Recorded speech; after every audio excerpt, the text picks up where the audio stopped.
एक बार एक राजा था। उसके पास सब कुछ था, धन, वैभव, सत्ता। लेकिन उसकी आदत थी हर छोटी बड़ी बात पर टेंशन लेना।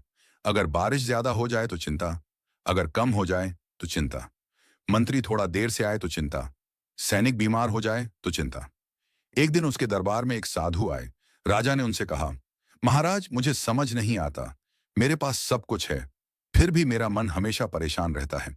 मैं हर वक्त टेंशन में डूबा रहता हूं। साधु मुस्कुराए और बोले, राजन, कल सुबह मैं आपके महल में एक थाली लेकर आऊंगा। आप उसे लेकर बगीचे का एक चक्कर लगाइएगा। अगले दिन साधु एक थाली में तेल भरकर लाए।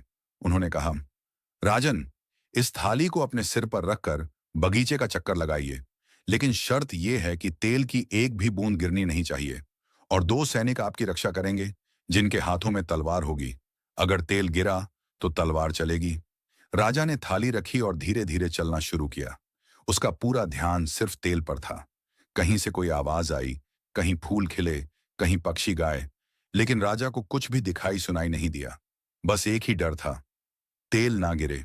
जब वह वापस लौटा तो साधु ने पूछा, राजन, बगीचे में इतने सुंदर फूल खिले थे, पक्षियों का मधुर गान था, आपने देखा? राजा बोला, नहीं महाराज, मुझे तो कुछ भी दिखाई या सुनाई नहीं दिया। मेरा पूरा ध्यान तो थाली के तेल पर था। साधु मुस्कुराए और बोले, यही जीवन का रहस्य है। जब इंसान अपना ध्यान केवल जरूरी काम और वर्तमान पल पर लगाता है तो टेंशन के लिए जगह ही नहीं बचती। आपका मन हर तरफ भागता है, इसलिए टेंशन पैदा होती है। अगर आप फोकस बदल दें तो चिंता अपने आप गायब हो जाएगी। सीख, जिंदगी में टेंशन तभी आती है जब हम हर चीज पर ध्यान देते हैं और छोटी छोटी बातों में उलझ जाते हैं।